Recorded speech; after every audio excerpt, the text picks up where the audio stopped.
अस्सलाम वालेकुम everyone, how are you all? I hope you all are doing well. आज से हम स्टैटिस्टिक्स का लेक्चर नंबर 2 स्टार्ट करने जा रहे हैं, जिसमें आपको मैंने ऑलरेडी बताया था कि इस लेक्चर में हम थ्योरेटिकल क्वेश्चंस को देखेंगे कि कौन से ऐसे क्वेश्चंस हैं जो हमारी थ्योरी में, ठीक है, before starting from the chapter number 1 हमारे लिए ये क्वेश्चंस बहुत ज़्यादा इंपॉर्टेंट हैं, ठीक है।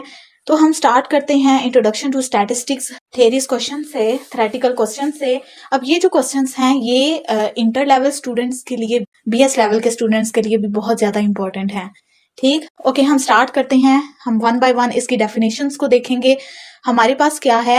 फर्स्ट डेफिनेशन, डेटा की डेफिनेशन, ठीक है। तो डेटा, वैसे तो आपको पता है कि डेटा क्या होता है, रॉ फैक्ट्स एंड फिगर्स, लेकिन हम यहाँ पे देखें तो हमारे पास क्या है? द रिकॉर्डिंग ऑफ ऑब्जर्वेशंस और द समरी ऑफ इंफॉर्मेशन, ठीक है। मतलब कि आपने अगर किसी भी जगह को ऑब्जर्व करना है, ठीक है, तो आपके पास उसका डेटा रिक्वायर्ड होगा, ठीक है। तो वो पॉजिटिव भी हो सकता है, नेगेटिव भी हो सकता है, किस टाइप का डेटा है वो भी आपके पास हो सकता है, ठीक है। मेजरेबल है या मेजरेबल नहीं है, ठीक है, क्वालिटेटिव फॉर्म में है, क्वांटिटेटिव फॉर्म में है, तो ये सारा आ जाता है। ये आगे डेटा की फर्दर टाइप्स हैं, ठीक है। जब हम न्यूमेरिकल फैक्ट्स और फिगर्स की बात कर रहे होते हैं तो वो हमारे पास डेटा आ जाता है।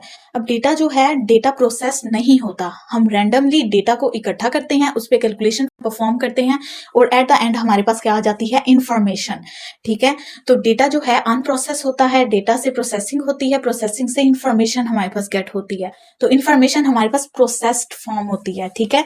तो डेटा जो है वो आप उसकी डेफिनेशन ये भी लिख सकते हो कि इट्स अ न्यूमेरिकल वैल्यू, ठीक, that describe raw facts and figures, ठीक है। नेक्स्ट हम बात करें स्टैटिस्टिक्स की, तो ये स्टैटिस्टिक्स की मोस्ट इंपॉर्टेंट डेफिनेशन है जो हर पेपर में पूछी जाती है। इसमें क्या है कि it is defined as the mathematical science of designing of experiment, collection, presentation, summarization, analysis, interpretation of numerical data, ठीक है। अब इन सिचुएशन ऑफ अनसर्टेनिटी, मतलब कि फॉर एग्जांपल हमें पता होता है, हमें मल्टीपल, हमारे पास डिफरेंट सिचुएशंस आ जाती हैं और हमें क्या करना होता है कि कुछ सिचुएशन में हमें उसको, अपने डेटा को प्रेजेंट करना होता है, कुछ सिचुएशन में अपने डेटा पे एक्सपेरिमेंट्स करने होते हैं, ठीक है। तो ये जितने भी है ना कि अपने डेटा को कलेक्ट करना, उसको प्रेजेंट करना, समराइज करना, देन उसको एनालाइज करना, ठीक है। उसके बाद आपने जो, आपके पास जो रिजल्ट आया है, अब उस रिजल्ट से भी तो कोई कंक्लूजन को इंटरप्रेट करना है ना, तो इसलिए इंटरप्रिटेशन जो है वो इस यहाँ पे लास्ट स्टेप है। तो आपने इसको सीक्वेंस वाइज लिखना है कि first of all experiment, then collection, presentation, summarization, analysis and interpretation of data. अब किस सिचुएशन में? अनसर्टेनिटी की सिचुएशन में, कि आपको नहीं पता होता, कि रैंडमली आपको किसी भी चीज पे, किसी भी लोकेशन पे स्टैटिस्टिक्स परफॉर्म करनी पड़ जाती है, ठीक है। तो स्टैटिस्टिक्स क्या है वो आपको, उसके लिए आप ये डेफिनेशन को अच्छे से प्रिपेयर करिएगा। नेक्स्ट हम बात करते हैं the total group under discussion और the whole aggregate about with some information और needed is called a population. Okay, अब पॉपुलेशन हम लोग बात कर रहे होते हैं, मैंने आपको पहले भी एग्जांपल्स बताई थी इसकी। पॉपुलेशन की, पॉपुलेशन क्या होता है? कलेक्शन ऑफ पर्सन्स, ठीक है, या ग्रुप ऑफ पर्सन्स, ठीक है। अब यहाँ पे क्या है कि ग्रुप ऑफ पर्सन्स, ये उन पर्सन्स की बात कर रही हूँ जिन पे मैंने अपना स्टैटिस्टिक्स परफॉर्म करना है, ठीक है। अब क्या होता है कि पूरी पॉपुलेशन से डेटा मैं नहीं लेती, मैं पॉपुलेशन में से छोटा सा एरिया पोर्शन निकाल लें तो उसको हम सैंपल कहते हैं। अब हम बात करते हैं नेक्स्ट हमारे पास है सैंपल, ठीक है। तो सैंपल मैंने आपको बताया था कि measure of interest on the whole population. Whole population में आप कुछ इंटरेस्टेड जो पर्सन होते हैं, आप जब उनको लेते हो तो हमारे पास वो सैंपल बनता है। इसकी एग्जांपल मैंने आपको दी थी कि अगर आप पाकिस्तान की पॉपुलेशन में अगर ज्यादा आप बात करो, ज्यादा जो है वो डिसीजन मेकिंग लेने वाले और इंडिपेंडेंट पर्सन की बात करो, तो वो हमारे पास पाकिस्तान की यूथ है, ठीक है। हम इनसे जो है, इनसे हम रिसर्च कंडक्ट कर रहे होते हैं, ठीक है।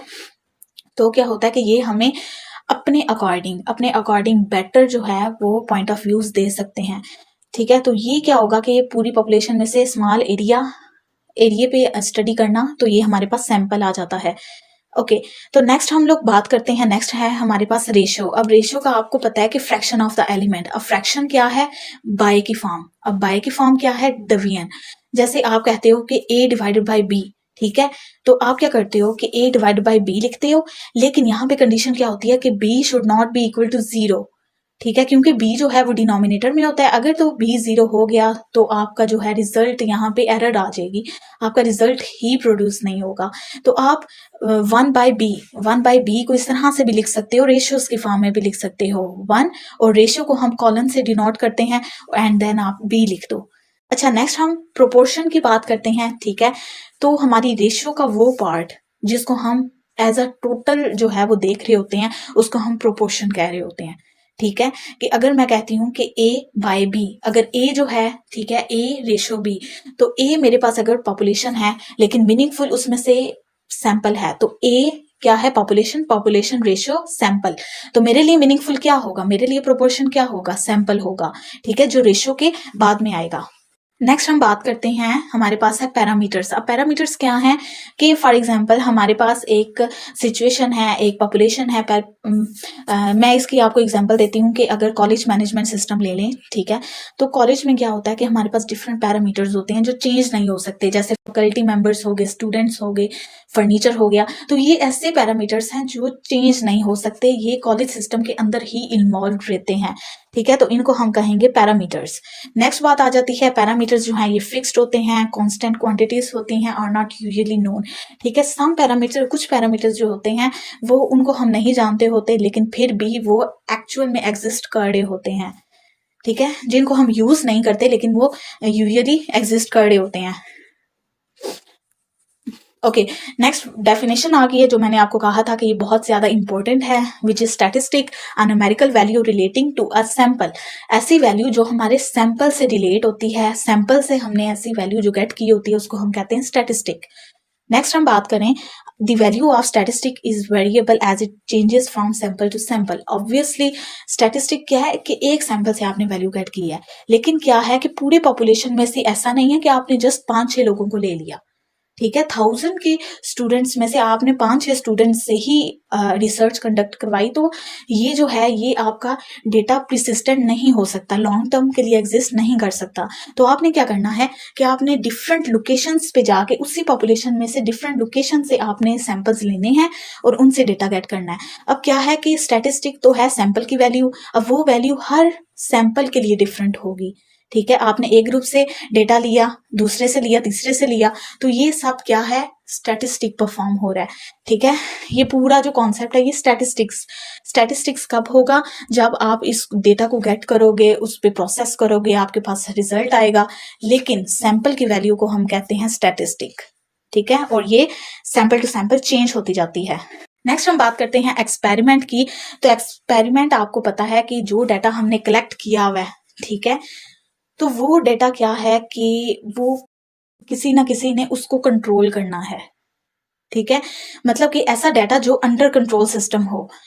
फॉर एग्जाम्पल अगर मुझे ये वाला डेटा चाहिए, मैं कंडीशन लगा दूंगी कि मुझे स्पेसिफिक डेटा चाहिए, तो ये चीज हमारे पास आ जाती है एक्सपेरिमेंट, कि आप इस तरह से एक्सपेरिमेंट करते हो, आपके पास कुछ कंडीशंस होती हैं। ठीक है, आप बाउंड हो जाते हो कि इस एक्सपेरिमेंट में आपने यही चीज, यही एनालिसिस को ही यूज करना है। Okay, so it is a planned method of collection of data. Obviously आपने जब एक्सपेरिमेंट करना होता है तो आपके पास एक डायरेक्शन होती है कि आपने इनिशियल स्टेप पे ये परफॉर्म करना है, कौन सा मेथड यूज करना है, ठीक है, कौन सा डेटा इसके लिए रिक्वायर्ड होगा, और इसकी एक्सपेरिमेंट्स के लिए ना कुछ प्रिडिक्शंस भी होती हैं। ठीक है, आप कहते हो कि अच्छा मेरा रिजल्ट ये आएगा, आपका वो गोल होता है कि आप कहते हो our final goal must be this. अच्छा जी, अब कांस्टेंट। ठीक है, कांस्टेंट क्या है, कांस्टेंट यहाँ पे हम यूज करेंगे, वैसे कांस्टेंट का मतलब होता है फिक्स्ड, जो चेंज नहीं होता। कांस्टेंट और वेरिएबल, समटाइम्स इसका डिफरेंस भी पूछ लेते हैं कि कांस्टेंट और वेरिएबल में क्या डिफरेंस है। कांस्टेंट जो है जो चेंज नहीं हो सकता, और वेरिएबल है जो चेंज हो जाता है। ठीक है, अब कांस्टेंट जो है ये कोई सिचुएशन भी हो सकती है, ठीक है, ये कोई वैल्यू भी हो सकती है, लेकिन स्टैटिस्टिक्स में बात करें तो कांस्टेंट जो है ये हमारे पास एक वैल्यू होती है जो चेंज नहीं होती। ठीक है, फॉर एग्जाम्पल एक सैंपल से मैंने डेटा लिया, ऐसा नहीं हो सकता कि उस सैंपल से जो स्टैटिस्टिक मैंने लिया है, ठीक है, वैल्यू ऐसी न्यूमेरिकल वैल्यू सैंपल से लेना, इसको स्टैटिस्टिक बोलते हैं। तो एक सैंपल की जो स्टैटिस्टिक है, वैल्यू है, वो कांस्टेंट है। ठीक है, वो चेंज नहीं हो सकती, हर सैंपल की वैल्यू जो होगी वो चेंज होगी। तो यहाँ पे मैं कह सकती हूँ कि मेरे पास जो डेटा गेट हुआ है वो वेरिएबल फॉर्म में है, कि हर सैंपल का जो है वो डेटा चेंज है, लेकिन हर सैंपल का, हर इंडिविजुअल सैंपल को देखें तो उनका डेटा कांस्टेंट है। ठीक है। ऐसा डेटा जो फिक्स्ड फॉर्म में होता है उसको हम कहते हैं इट्स अ कांस्टेंट। नेक्स्ट हम बात करते हैं ऑर्डर स्टैटिस्टिक की। आपको पता है अरेंजमेंट, ठीक है, आप डेटा की अरेंजमेंट कर देते हो। Order to magnitude is called. Okay, magnitude क्या होता है? वैल्यूज, ठीक है।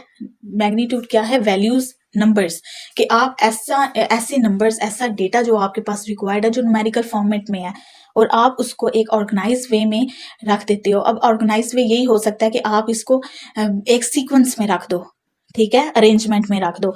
अब डेटा जो ऑर्डर जो है वो दो तरह के होते हैं, ascending order, descending order. Ascending order क्या होता है? छोटे से बड़ा, लाइक 1 2 3 4 5 6 अप टू 10। और अगर डिसेंडिंग की बात करें तो ये बड़े से छोटा, मीन 10 से लेके आप डाउनवर्ड जाओ, 10 9 8 7 6 5 4 3 2 1। ठीक। नेक्स्ट हम बात करते हैं मॉडल एरर। अच्छा, ये किस टाइप का एरर होता है? अच्छा, ये जो एरर है ये एक मैथमेटिकल स्टेटमेंट होती है। जैसे अगर हम कंप्यूटर की बात करें तो कंप्यूटर में हम प्रोग्राम रन करते हैं, प्रोग्राम में मिस्टेक्स हों तो उसको हम एरर कहते हैं। इसी तरह स्टैटिस्टिक्स में अगर एक्सपेरिमेंट्स में हमसे कोई मिस्टेक हो जाती है तो हम जो स्टेटमेंट को यूज करते हैं, मैथमेटिकल स्टेटमेंट को, वो हमारे पास होती है मॉडल एरर। ठीक। नेक्स्ट हम बात करते हैं रैंडम एरर्स क्या होते हैं। Random error most important definition, ठीक है। रैंडम एरर के बारे में बहुत से क्वेश्चंस जो हैं हर एग्जाम में पूछ लेते हैं। अच्छा जी, अब ये रैंडम एरर, रैंडम का आपको पता है रैंडम, ठीक है, इन सम सीक्वेंस, या आप कह सकते हो कि ये रैंडम वेरिएशंस में अकर हो रहा है, बार बार हो रहा है, ठीक है, तो that is a random error. ठीक है।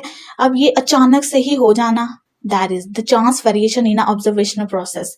अभी क्या है कि कोई भी काम है वो अंडर कंसिडरेशन है, ठीक है, अभी ऑब्जर्वेशन अप्लाई हो रही है, एक्सपेरिमेंट अप्लाई हो रहा है, लेकिन क्या हो रहा है कि आप वेरिएशन में कोई चेंज आ गई है, ठीक है, आपकी डेटा जो है वो आउटपुट ठीक से प्रोड्यूस नहीं कर रहा, ठीक है, तो इसमें एकदम से चेंज आ जाना, तो ये हमारे पास होता है रैंडम एरर। जैसे हम कैलकुलेशन में, हम कोडिंग में भी ऐसे कर रहे होते हैं कि हम अपना प्रोग्राम लिखते हैं, हमें तो यही लगता है कि हमारा प्रोग्राम एक्यूरेट है, लेकिन क्या होता है कि रैंडम एक एरर आ जाती है, तो हमें पता चल जाता है कि ओके हमने ये मिस्टेक्स की हैं। स्टैटिस्टिक्स में भी रैंडम एरर आते हैं, ठीक है, वो क्या होती है कि हम अपने कोई भी प्रोसेस परफॉर्म कर रहे होते हैं उसमें किसी भी किस्म का चेंज आ जाना, तो वो हमारे पास रैंडम एरर होता है। ठीक है। एक्सपेरिमेंट में जब हम लोग देखते हैं तो एक मैथमेटिकल स्टेटमेंट जिसको हम मॉडल एरर कह रहे होते हैं, और ऐसा जो चेंज जो अचानक से ही हमारी स्टैटिस्टिक्स या ऑब्जर्वेशन में इम्प्लीमेंट हो जाए, ऑब्जर्वेशन में हमें मिले, तो उसको हम क्या कहते हैं कि ये रैंडम एरर है हमारे पास। नेक्स्ट हम बात करते हैं हमारे वेरिएबल क्या है। वेरिएबल मैंने आपको कहा कि ये फिक्स्ड वैल्यूज नहीं होती, ये चेंज वैल्यूज होती हैं, ठीक है। अब क्या है कि जी हमारे पास वेरिएबल टू टाइप्स के हैं, क्वांटिटेटिव वेरिएबल और क्वालिटेटिव वेरिएबल्स। ओके, नेक्स्ट हम बात करते हैं रैंडम वेरिएबल्स क्या हैं। हमने पहले देखा कि रैंडम एरर्स क्या हैं, अब देखेंगे रैंडम वेरिएबल्स क्या हैं। When the value of variable can not be exactly determined. Okay, तो वेरिएबल क्या है? चेंज। अच्छा, रैंडम वेरिएबल्स ऐसे वेरिएबल्स होते हैं, ठीक है, जिनकी वैल्यूज हमें नहीं पता होती, हमें एग्जैक्ट नहीं पता होती। हम कह रहे होते हैं अच्छा मे बी ये चेंज हो जाए, कुछ टाइम के लिए वो वही रहती है, नेक्स्ट टाइम के लिए वो चेंज हो जाती है, तो वो क्या होता है कि रैंडम, अचानक से ही वो वैल्यूज जो हैं वो चेंज हो रही हैं, तो ये हमारे पास क्या है? रैंडम वेरिएबल्स हैं। नेक्स्ट बात करें क्वांटिटेटिव वेरिएबल्स, ऐसे वेरिएबल्स जो न्यूमेरिकल फॉर्मेट में है, ठीक है। मैंने आपको पहले भी कहा कि क्वांटिटेटिव वेरिएबल्स को हम मेजर कर सकते हैं, लेकिन क्वालिटेटिव वेरिएबल्स को हम मेजर नहीं कर सकते, ठीक है। अब क्वांटिटेटिव की आगे से फर्दर टू टाइप्स हैं, ठीक है। हमने पहले वेरिएबल को देखा, वेरिएबल की टू टाइप्स हैं, कौन सी? क्वालिटेटिव और क्वांटिटेटिव। क्वांटिटेटिव को देखा कि वो मेजरेबल है, उसको हम काउंट कर सकते हैं। अब क्वांटिटेटिव के आगे से फर्दर टू टाइप्स हैं, जो है हमारे पास डिस्क्रीट वेरिएबल्स और कॉन्टिन्यूस वेरिएबल्स। अब डिस्क्रीट वेरिएबल्स ऐसे वेरिएबल्स होते हैं जो हमारे पास एग्जैक्ट हमें फिगर में गिवन होते हैं, ठीक है, मतलब एक सिंगल वैल्यू में अगर हमें कोई वैल्यू या डेटा प्रोवाइड हो तो वो हमारे पास डिस्क्रीट होता है। कॉन्टिन्यूस जो होता है ना, वो कॉन्टिन्यूसली चेंज हो रहा होता है, पॉइंट में वैल्यू होती है हमारे पास, एग्जैक्ट नहीं होती, हम उससे अपने डेटा को एग्जामाइन नहीं कर सकते, ठीक है। और ये जो है कॉन्टिन्यूस वेरिएबल इतना एफिशिएंट रिजल्ट प्रोवाइड नहीं करता जितना हमें डिस्क्रीट वेरिएबल्स प्रोवाइड करते हैं। नेक्स्ट हम बात करते हैं डिस्क्रीट वेरिएबल्स कौन से हैं। ऐसे वेरिएबल्स, ठीक है, जो काउंटेबल हों। अब देखें हमारे पास अगर 1 2 3 में डेटा गिवन है, ठीक है, इन सब को ऐड करना, काउंट करना हमारे लिए बहुत ईजी हो जाएगा।